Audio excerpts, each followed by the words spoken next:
Rien à ajouter, sinon que effectivement la corruption existe aussi du côté états-unien. Quand on ramasse le commandant de la Border Patrol Agua Prieta au Texas avec son 4x4 plein à ras-bord de marijuana, évidemment, on peut aussi considérer que la corruption existe absolument du côté des États-Unis. J'étais il y a un an au Texas, du côté états-unien donc de la frontière, où j'ai entendu cette histoire incroyable. Des agents du FBI un jour sont venus jusqu'à la frontière pour escorter des fédérales mexicains jusqu'à la maison d'un narco qui vivait dans un village texan sur lequel il régnait avec toute sa fortune. Et les fédérales l'ont exécuté, et ensuite les agents du FBI ont raccompagné les fédérales jusqu'à la frontière. Et évidemment, les fédérales n'ont pas exécuté ce narco pour le compte de l'État mexicain seulement, mais également pour le compte du cartel qui comptait occuper sa place. Voilà. Donc c'est dire que de toute façon, les choses sont également du côté états-unien, et il serait intéressant d'aller voir un petit peu ce qui se passe du côté états-unien de cette frontière, sans oublier le fait que tous ces morts meurent pour la consommation de drogue états-unienne et européenne. Ne nous oublions pas nous-mêmes, les cartels sont également en Espagne, il faut le savoir. Et je disais il y a un instant à Marc que quiconque annoncerait la légalisation compterait sans doute au Mexique et dans beaucoup de pays le temps qu'il lui reste à vivre en heures. Alors là, on a beaucoup parlé des narcos, mais il y a quelque chose qui apparaît un peu dans le film, qui apparaît dans les différents livres que vous avez faits aussi, qui est un élément constitutif, c'est les maquiladoras. Est-ce qu'on pourrait revenir sur le fait un peu de qu'est-ce que c'est ces usines, et est-ce que c'est peut-être pas un hasard si c'est autour d'une zone où il y a ces usines qu'on tue des femmes aussi? Alors, moi je parle beaucoup décidément, mais pas, non? Cualquiera. Bon. Tú cuéntalo, yo me voy a fumar de nuevo.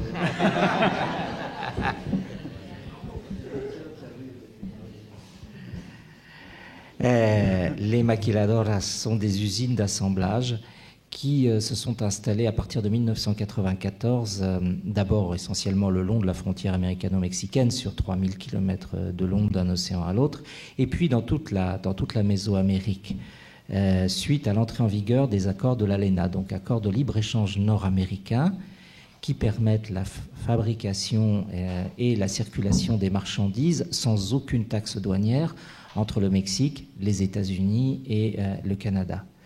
Et donc, en quelques semaines, des dizaines d'usines ont commencé à pousser tout le long de ce cordon de frontière du côté mexicain.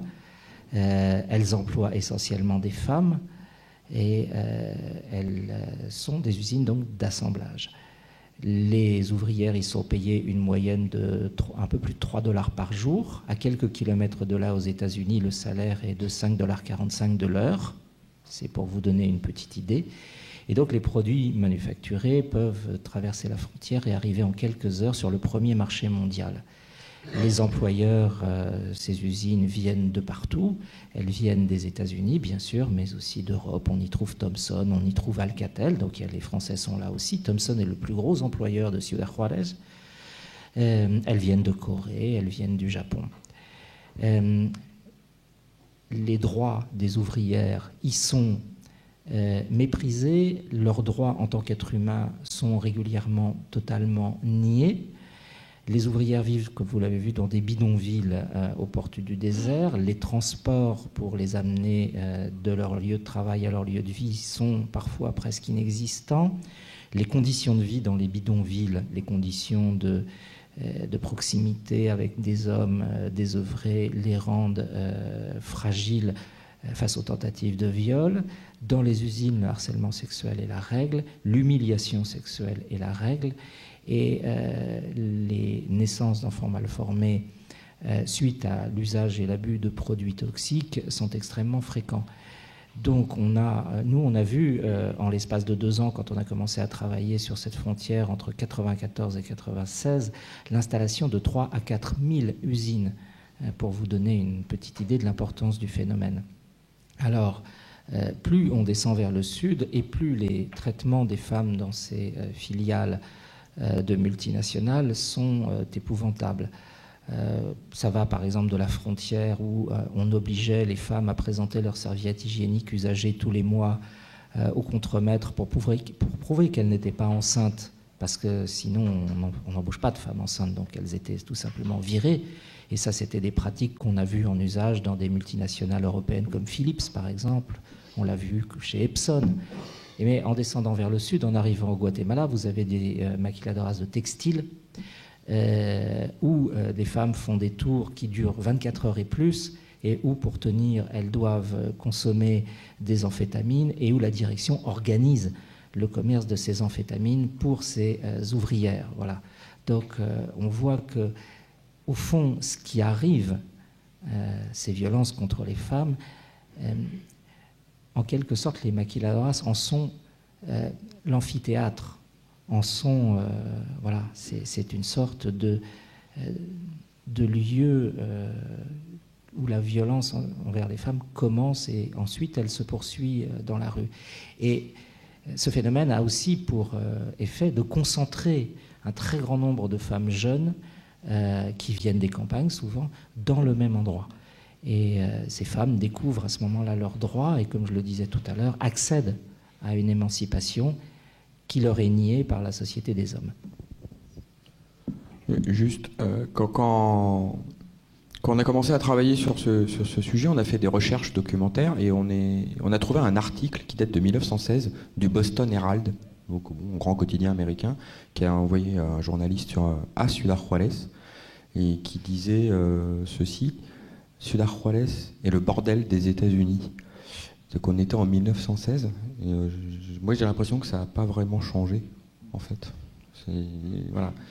C'était, comme le disait Troops tout à l'heure, c'est vrai que depuis 2-3 ans, ça s'est un petit peu calmé au niveau des jeunes Américains qui viennent.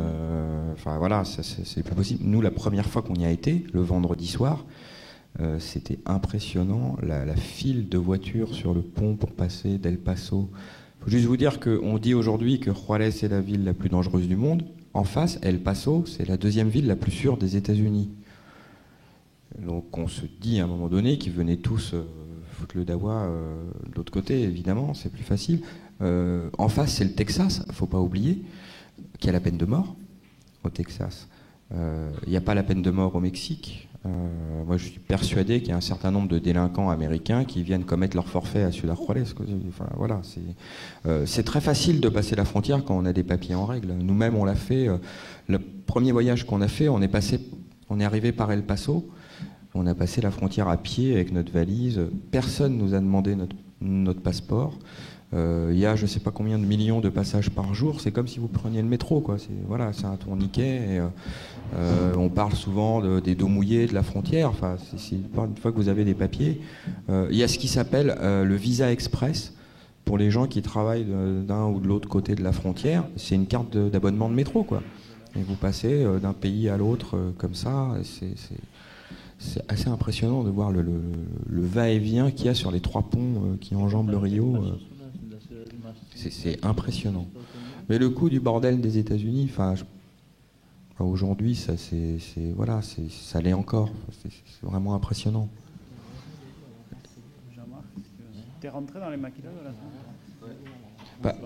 Juste les maquiladoras aussi, elles emploient des milliers et des milliers de personnes. Ça rapporte énormément d'argent à la ville. Nous, juste pour vous donner un peu l'ambiance, on a réussi à rentrer chez Philips. On est rentré un peu en loose day, on s'est fait mettre dehors un coup de pied aux fesses. Voilà, ils veulent pas qu'on filme à l'intérieur, évidemment. Mais à chaque fois qu'on arrivait, on avait les honneurs de la presse locale, notamment d'un des 2 quotidiens de là-bas qui s'appelle El Diario de Juárez, qui disait: les Français sont arrivés pour donner encore une mauvaise image de la ville. On a eu rendez-vous avec le maire qui nous disait: arrêtez d'enquêter là-dessus parce que nous, on a des investisseurs étrangers qui veulent plus ouvrir d'usine chez nous. Il dit, mais attendez, moi je suis pas le communicant de la ville de Juárez. Enfin, si vous arrêtez les coupables, on vient plus. Enfin, voilà, le problème de ces affaires-là, c'est l'impunité qui règne autour de ça. Nous, on disait au maire, il y a peut-être 50 femmes assassinées par an, mais s'il y a 50 coupables et que vous les trouvez et que vous les mettez derrière les barreaux, les journalistes étrangers, ils viennent pas. Ça fait même pas une brève dans les journaux. Enfin, ça s'appelle un fait divers. Voilà, point. Là, on est passé du fait divers au phénomène, au féminicide, à une histoire politique, sociale. Enfin, voilà, c'est compliqué, tout ça. Oui, parce que ce qui est dit à un moment, et on en avait parlé hier, c'est qu'il y a une chose, c'est que c'est toutes des femmes, mais c'est toutes des femmes pauvres. Ouais, c'est ce que je racontais hier pendant le débat. Oui, pour nous, c'est aussi des crimes de classe. Je racontais l'anecdote hier. Un jour, on était là-bas et il y a une femme qui disparaît. Et on voit les hélicoptères, l'armée, les fédéraux, tout le monde se met en branle. Et ils ont retrouvé la fille en 1 heure. Sauf que c'était la fille d'un notable qui était déprimé et qui s'était caché dans une chambre d'hôtel. Donc ils ont les moyens, s'ils veulent, ils peuvent retrouver les filles qui disparaissent. Enfin, c'est aussi une question de volonté. C'est des filles. La vie d'une femme à Juárez, en tout cas à l'époque, mais aujourd'hui aussi, ne valait rien. Voilà, c'est ça, c'est tout simplement ça. Sí, piensen en una ciudad de 1,5 million d'habitantes. C'est une ville d'1,5 million d'habitants. Que además fluctúa enormemente porque es una ciudad portaaviones. C'est une ville porte-avions. Mucha gente llega para irse. Il y a des gens qui arrivent, mais pour partir. Mucha gente regresa. Il y a des gens qui reviennent. Mucha gente es deportada de regreso. Il y en a qui sont renvoyés, en fait. Y no quiere regresar a sus lugares de origen. Et ils veulent pas revenir à leur lieu d'origine. De todas maneras, una ciudad de una inmensa movilidad social. C'est une ville avec une immense mobilité sociale. Y uno de los fenómenos es muchas de las mujeres muertas no se sabe quiénes son. Sus familias piensan que están viviendo en Estados Unidos, que se fueron con un novio. Donc il y a beaucoup de femmes, on ne sait pas qui c'est. Les familles croient qu'elles sont aux États-Unis, qu'elles sont immigrées, que peut-être elles sont avec un fiancé. En el documental pudieron seguir la historia de las muchachas de Juárez que tienen familia, ¿no? Là, on a vu les filles de Ciudad Juárez qui ont une famille qui se préoccupe d'elles. Ah, pero cuando se muestra la morgue, el número de cajas de cadáveres no identificados es inmenso. La quantité de caisses avec des mortes non identifiées est énorme. No sé, por cierto, si no percibieron en el documental la ausencia de los padres. Je ne sais pas si vous avez vu dans le documentaire, il n'y a pas les pères.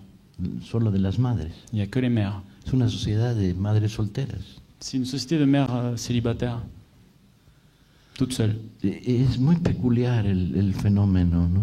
C'est très particulier. Víctor Ronquillo, que fue el precursor de la investigación de las muertas de Juárez, periodista mexicano y amigo nuestro. Donc il y a un ami à eux, un journaliste mexicain, Víctor Ronquillo, qui a démarré toute l'investigation autour de ces affaires. En solo un mes de trabajo allá en Juárez, en seulement 1 mois de travail à Juárez, avanzó más que todo el trabajo policíaco que se había hecho durante 1 año. Plus avancé que tout le travail policier pendant plus d'1 an. Armado solo con 2 instrumentos. Il avait seulement 2 instruments. Que es el sentido común. Le sens commun. Y la mentalidad de escritor de novela negra. Et la mentalité d'écrivain de roman noir. Empezó a plantear, decir, a ver, no todo es lo mismo. Il a commencé à dire, mais c'est pas tout pareil. Si sigues una sola línea de investigación y estás buscando un único criminal, vas a dejar una incoherencia inmensa. Si tu cherches une solution et un criminel, on va laisser une incohérence terrible. Cada caso hay que individualizarlo porque muchos de ellos sí son casos de violencia familiar. Il faut vraiment mettre chaque cas à part parce que déjà il y en a beaucoup, c'est de la violence familiale. O de violencia de submundo, de cantinas, prostitución. Ou de la violence de monde, des bars, de la prostitution. O fenómenos vinculados a una parte del narco. Ou des phénomènes liés à une partie du narco. El narco crea el dinero, el gran dinero. Le narco, ça fait l'argent. Y crea las grandes bandas. Et les grandes bandes. Y las grandes estructuras de apoyo a estas grandes bandas. Et les grandes structures d'appui à ces grandes bandes. Y de repente el narco se encuentra que tiene 3,000 asalariados y solo necesita 50. Et puis d'un coup, les narcos ils se retrouvent avec 3000 salariés, ils en ont besoin de 50. ¿Qué haces con los otros 2.950? Qu'est-ce qu'on fait avec les 2950 qui restent? Los colocas en el trabajo productivo. Tu les mets dans le travail productif. Y entonces se va creando, y esta es una vieja historia, es la historia de la prohibición en Estados Et c'est la Unidos. vieille histoire de la prohibition aux États-Unis. Entonces empiezas a encontrar espacios de la ilegalidad donde hay dinero. Et donc on se retrouve avec des espaces d'illégalité où il y a de l'argent. El último problema de Juárez, y el más grave, Le dernier problème de Juárez, le plus grave, era la venta de protección, c'est la vente de protection, que recorría de una manera excepcional la sociedad desde arriba hasta abajo. qui traverse toute la société de façon incroyable depuis en haut jusqu'en bas. O sea, la visita a un industrial para decirte, para que tu empresa esté tranquila, tanto al mes. Donc ils vont voir une boîte, ils vont dire si tu veux être tranquille, c'est tant par mois. Pero la visita a un vendedor de cacahuates que vendía cacahuates en el suelo para decirle el metro de banqueta a tanto. Mais ils vont aussi voir le gars qui vend des cacahuètes par terre et lui dit le maître là c'est tant par mois. O sea, habían recorrido toda la sociedad Toute vendiendo la société protección. a été traversée par ça. Habían controlado la prostitución, que en Juárez es el gran negocio. Ils ont contrôlé la prostitution, qui est le grand commerce de Juárez. Pero esto significaba un mundo extra, que era el secuestro de jóvenes y adolescentes para llevarlas a otras partes del país en las cadenas de la prostitución y el tráfico de Et blancos. ça a généré encore autre chose, c'est les enlèvements de jeunes pour les prendre et puis les envoyer dans d'autres endroits de prostitution dans le pays. Entonces, va cubriendo el conjunto de la sociedad. Donc ça recouvre toute la société. Si a esto le sumas la impunidad, la ineficiencia Si à ça on rajoute Policière. l'impunité, l'inefficacité policière y la ausencia de moral pública, que es el problema fundamental, et l'absence de morale publique, Ah, qui est le problème fondamental, encuentras esta especie de infierno. on retrouve cette espèce d'enfer. Yo pude revisar a lo largo de mi vida dos expedientes policíacos con cuidado. J'ai pu voir de ma vie deux affaires policières vraiment jusqu'au bout. En uno de ellos, expedientes, Les dossiers Les d'instruction. D'accord. sí, la investigación oficial. En uno de ellos encontré 76 errores Dans un, j'ai trouvé 76 erreurs. y era el expediente que condenaba a 40 años de cárcel a un adolescente en México. Et c'était un dossier qui condamnait à 40 ans de prison un adolescent. 76 errores. 76 erreurs. Afortunadamente pudimos llevarlo a debate público, publiqué un libro y lo logramos sacar de la cárcel en una revisión del juicio en un tribunal superior. Heureusement, on a réussi à faire sortir cette affaire devant le public et on a réussi à le faire libérer en faisant remonter l'affaire à un niveau supérieur. En otro que condenaba a la cárcel a 3 jóvenes acusados de participar en la guerrilla, Donc un autre, il y avait 3 jeunes accusés de participer à la guérilla.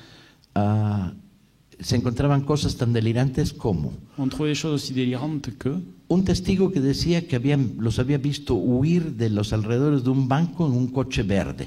il y avait un témoin qui les avait vus s'échapper des environs d'une banque dans une voiture verte.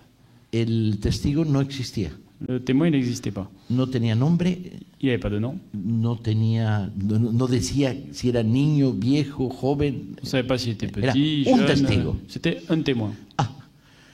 El coche verde era seguido por una patrulla de la policía. La voiture verte était suivie par une patrouille de la police. ¿Cómo lo siguió? Comment ils les ont suivis? No se explicaba. On ne sait pas. El coche verde llegaba a una casa La voiture verte arrivait à une maison y misteriosamente se volvía un coche blanco. et ça devenait une voiture blanche. Al principio había sido un Volkswagen y luego se volvía un Ford.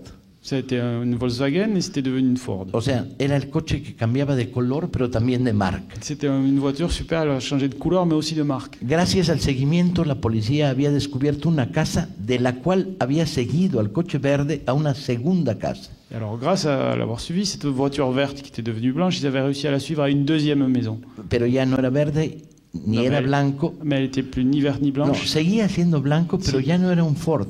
Mais oui, elle était toujours blanche mais c'était plus une Ford. Había cambiado de marca entre la primera y la segunda Elle casa. avait changé de marque entre les deux maisons.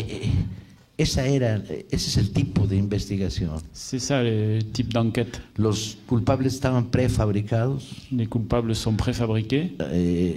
formaban parte de una decisión política, eran los hijos de dos guerrilleros C'était les enfants en fait de deux guerrilleros. y los C'était- querían detener para crear una presión y un chantaje sobre sus padres. Et ils voulaient les prendre pour faire pression et chantage sur les No, parents. no tenían nada que ver con la Ils guerrilla. n'avaient rien à voir avec la guérilla, Sin embargo, pasaron 4 años en un penal de alta seguridad. mais ils ont quand même passé 4 ans dans une prison de haute sécurité. Todos los policías implicados en la investigación, todos, Tous les policiers qui ont fait cette enquête, colocaron armas, pusieron billetes, ils ont mis des armes, inventaron, ils ont mis des billets, ils ont cambiaron inventé, automóviles de marca, de nombre, de color. ils ont changé les voitures de marque, de nom, de couleur.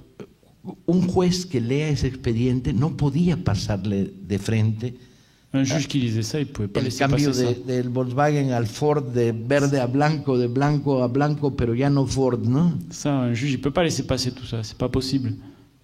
Bueno, no lo sé, porque el nivel de imbecilidad está vinculado al nivel de corrupción. Mais je ne sais pas parce que le niveau de bêtise est lié au niveau de corruption.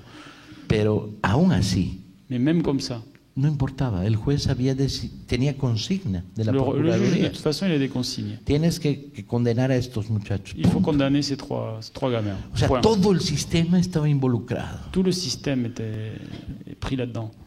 ¿Hay esperanza? Sí, sí hay esperanza. Il y a de l'espoir. Quand même. Los vamos a sacar a patadas en el culo. On va les sortir à coups de pied au cul. La sociedad mexicana está harta.